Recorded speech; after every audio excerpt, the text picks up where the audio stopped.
Depois da explanação sobre o conceito ou como a gente pode definir ciência da informação, talvez fosse interessante tratar um pouquinho da conceituação do objeto de estudo da ciência da informação, que é a própria informação, que o senhor vive destacando, e acho que é uma parte importante da sua fala, da quantidade enorme de conceitos, né, que às vezes se sobrepõem ou se atropelam em torno dessa ideia de informação.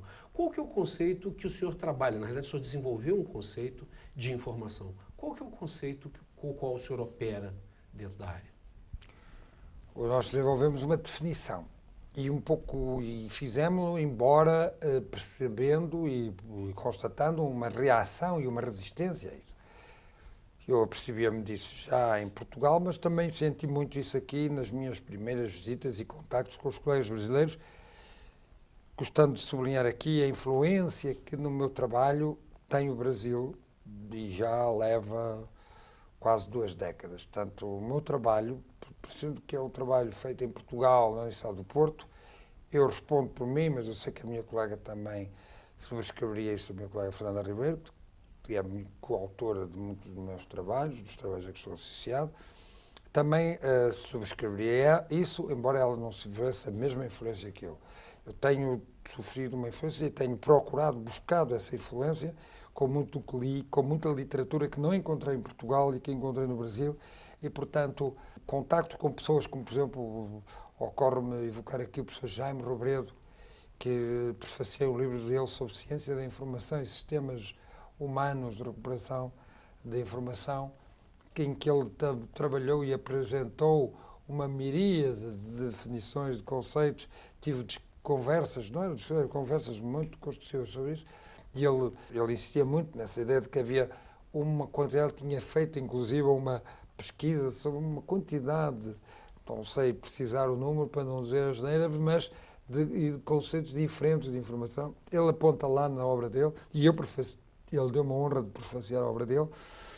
E, por exemplo, a obra dele, isso do que é de 2003, é muito interessante porque ele veio constatar e dar-me, reforçar-me a ideia de que, sim, era necessário definir a informação. Não podemos, porque temos tantas, e ele, inclusive na obra, dizia, é muito difícil definir a informação. Se calhar a informação é como a energia, dizia ele era químico de formação. Se é como a energia, no fundo, para melhor explicar o que é informação, melhor que defini-la é dizer informação técnica, informação física, informação solar, pôr adjetivos, atributos. É uma tentativa, digamos assim, de fugir a um certo problema. Atirar com o abacaxi um pouco para o lado da mesa, não é?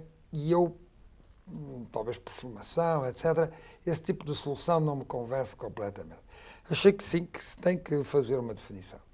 Mas ao definir, como erramos os riscos, o risco de estar a recortar e estar, obviamente, a colocar e a partir de algumas de pressupostos.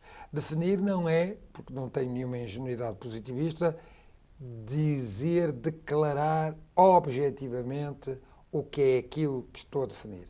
Porque, obviamente, sou eu, alguém, um ser humano, um investigador que é ser humano, está a definir, está a representar. Portanto, é uma representação.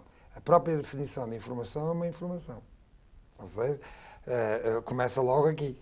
Não é? Portanto, aqui é bem o exemplo de como a nossa área das ciências sociais e humanas tem este problema. Eu estudo um objeto e quero definir o objeto, mas ao definir o objeto já estou a influenciar o objeto, porque eu já estou, para definir o que é informação, estou a produzir informação. Portanto, eu estou a definir o objeto e a fazer o objeto ao mesmo tempo. Ou seja, há aqui uma imbricação muito estreita. Porque se eu olhar para a informação como algo que é produzido por mim como ser humano, socialmente contextualizado, pronto, eu estou a dizer que há aqui um fenómeno por trás, mas estou, de algum modo, a propor e a sinalizar um determinado sentido e uma determinada direção. Que é diferente, por exemplo, daquelas definições que, inspiradas na teoria matemática de comunicação de sinais, ou inspiradas em abordagens mais documentalistas ou fisicalistas, em que vem a informação mais fora do sujeito do que dentro do sujeito e, portanto, dependendo dessa perspectiva, a definição ocorre. E, portanto, temos aí que ter em conta isso. É claro que isto é um handicap, é uma limitação, porque isto pode alimentar uma conclusão que me parece incómoda, mas que é real. Então, cada um vai definindo informação como pode e como quer. Que isso não é bom para a área, não é, porque esta pulverização de definições e cada um ficar agarrado à sua não é positivo. E aí surgiu-me um problema que é, nós ousamos definir a informação, mas não fechamos a definição. Ou seja, esta definição, ela, de algum modo, delimita o objeto. Mas ela tem que ser, ela é um conceito operatório, como a professora Cláudio disse. Portanto, é uma definição que é, ao mesmo tempo, uma definição de um conceito operatório. Ela tem que ser usada na pesquisa e tem que mostrar a sua validade. E o que eu venho verificando é que, ao definir a informação com uma dimensão muito cognitiva, muito neuropsíquica, neuropsíquica, eu estou a fazer uma definição que cola com consistência à realidade. Porque depois, quando eu me vou debruçar sobre a informação, essa informação sobre a que eu debruço, seja um texto, seja um vídeo, seja um desenho, seja uma pintura, seja uma fala gravada, ela foi produzida por um sujeito e foi produzida a partir dele, portanto, de dentro para fora, num contexto social. Se eu definir a informação como um conjunto estruturado de representações mentais e emocionais codificadas e modeladas socialmente, eu estou aqui a descrever, é uma definição de descrição, de que a informação de que eu trato é algo que está vinculado ao Homo sapiens, que tem implicada na sua gênese o cérebro e o contexto social e a sociedade e o meio em que o sujeito opera. E, portanto, tem aqui a componente social e a componente neuronal psicossomática. A componente psicossomática e a componente social. E depois tenho outras fases, outros moldes, porque esta informação pode ser documentada. E aí nasce o documento. Outro problema muito interessante é que, na nossa área, a informação surgiu muito por influência da tecnologia da informação, né?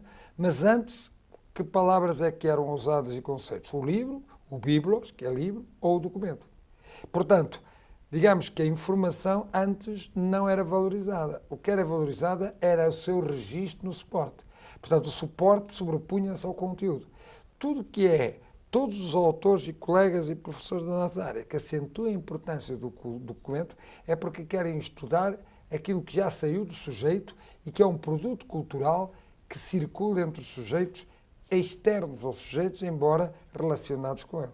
Portanto, isto já é uma perspectiva em que a informação sai do cérebro e já está plasmada. Ora, na nossa definição, acentua-se a ideia de que ela sai do cérebro, pode ficar no cérebro, pode ficar em mim, como posso materializá-la num qualquer suporte e posso ou não comunicá-la. Ou seja, pretende-se na definição mostrar que há aqui três fases, três modos, que não são simétricos ou que não são consequentes. Ou seja, eu não tenho que forçosamente registar a informação. Posso não registar. Tende a ser registada, mas pode não ser registada. E uma vez registada, pode não ser comunicada, porque pode não haver partilha de sentido. Estou a ler um texto e estou a não entender o texto. O que é que acontece aí? A informação, o código, a forma como é organizado os sinais, o texto, é de tal maneira, o professor Cláudio a dizer, em relação a mim, elogiando, dizer que eu posso ser denso, mas não sou hermético. O que significa que, não sendo hermético, o código que eu construo, em termos de relação entre representação e código, é feito de maneira que permite uma melhor ou mais fácil partilha de sentido. Portanto, bom para a comunicação.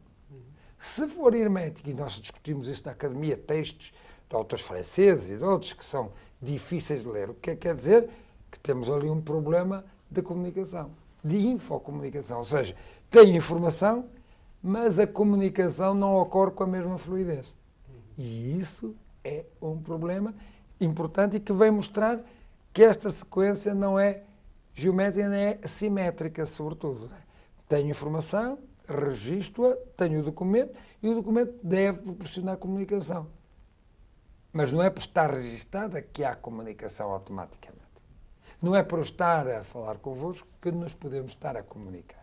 Se houver uma resistência do receptor em relação ao emissor e em relação àquilo que está a ser transmitido e, portanto, comunicado, que é a informação, basta eu estar, de repente, começar a usar um código russo, o russo como língua, e tenho aqui já uma dissintonia e uma anomalia comunicacional. Portanto, a nossa definição de informação tem esta complexidade e por também exatamente perceber que tinha que ser uma definição robusta, que apanhasse outros conceitos e que de algum modo pudesse dialogar com eles, como o de documento, de comunicação, ela tem resistido na prática ainda, porque eu serei o primeiro a abandonar a definição quando ela começar a dar problemas. Aí poderei fazer quase a figura de um engenheiro. Dá problemas, deito o protótipo fora porque tenho que fazer outro.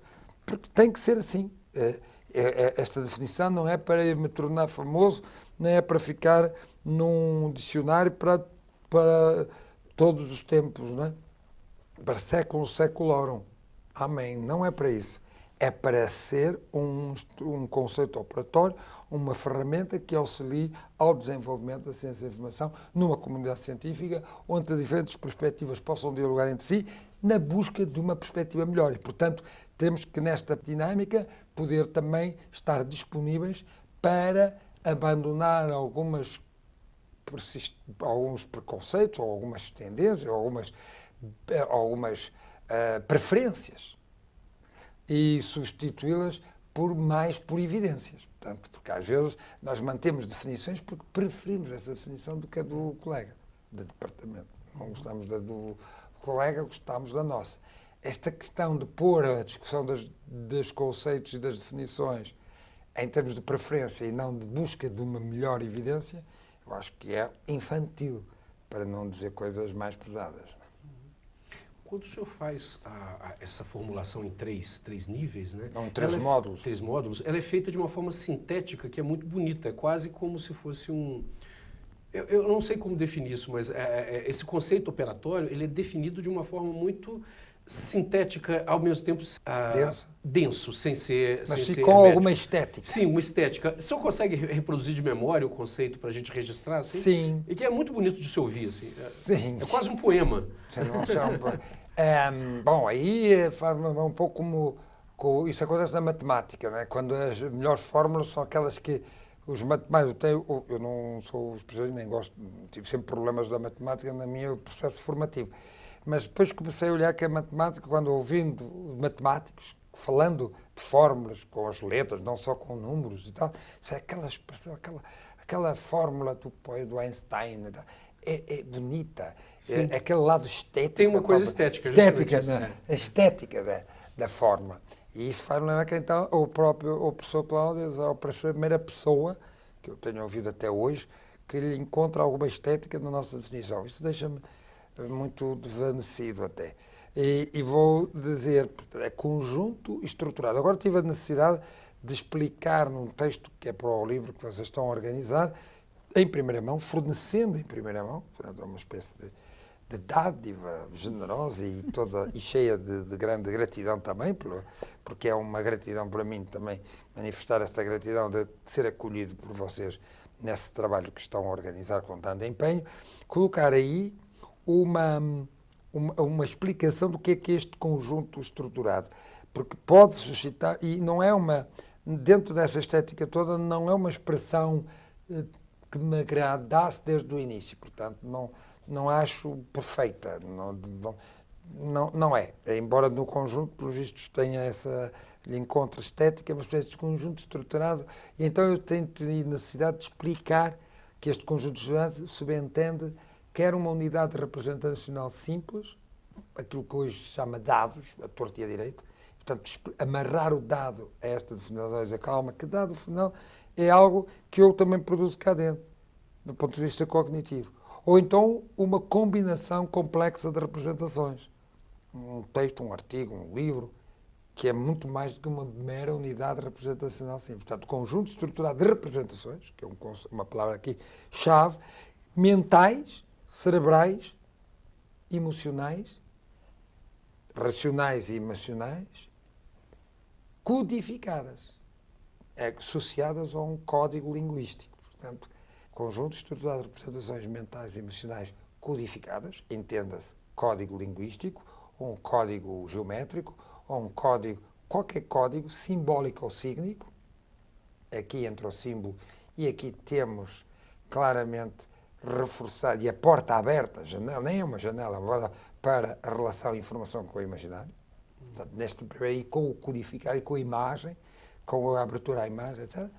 Modeladas socialmente. Portanto, isto não é algo que ocorra dentro de mim num solipsismo que exclui o social, os estímulos e a minha inserção como animal político ou social, como diria o Aristóteles, passíveis de serem registados ou materializados num qualquer suporte, e aqui nasce o documento, neste segundo módulo, a informação seguida de documento. Não há documento antes de informação, só há documento depois de eu ter informação. Há aqui uma sequência. Não é? E o documento, cada vez o vejo mais assim, é uma condição sine qua non, em certa medida, porque eu posso fazê-lo sem registar num suporte, mas é uma condição importante e indispensável para a comunicação. O que não quer dizer que eu também não a faça sem ter registado. Mas aí, atenção, que há algo já de suporte quando eu estou, por exemplo, estão-me a ouvir, eu estou a ser gravado porque eu estou a emitir, eu estou a produzir informação e ela está a sair pelo meu aparelho fonador para a atmosfera que me envolve, e nesta atmosfera há todo um conjunto de elementos, as vibrações, material, os átomos, etc., que vão permitir a capturação, o ser capturado pelos dispositivos técnicos preparados para, ao apanhar essas vibrações, me apanharem a fala inteirinha, sem problemas, corrigidos os ruídos, etc. Isso é possível porque eu estou numa atmosfera em que o som é emitido e é audível pelo outro. Portanto, isso só é possível porque eu estou a materializar as minhas ideias, as minhas representações, já fora de mim. E, portanto, no ambiente físico. De algum modo, já existe aqui registro, materialização. Claro que nós associamos a materialização muito à ideia do documento, muito à ideia de uma materialização rígida, estática. Escrever, registar, gravar. Quando eu ouvir a gravação, já estou ali perante um documento, porque aquilo ficou gravado, ficou inscrito num suporte físico, material, maleável, manipulável. E aí temos claramente um documento. Não é? E o documento é um fundamental para haver comunicação, porque ele permite duas coisas. Permite que, entretanto, a informação fica registada para além do momento em que é emitido, portanto, o produtor, o emissor, sai de cena, mas ficou a informação fora. Portanto, permite aqui um corte.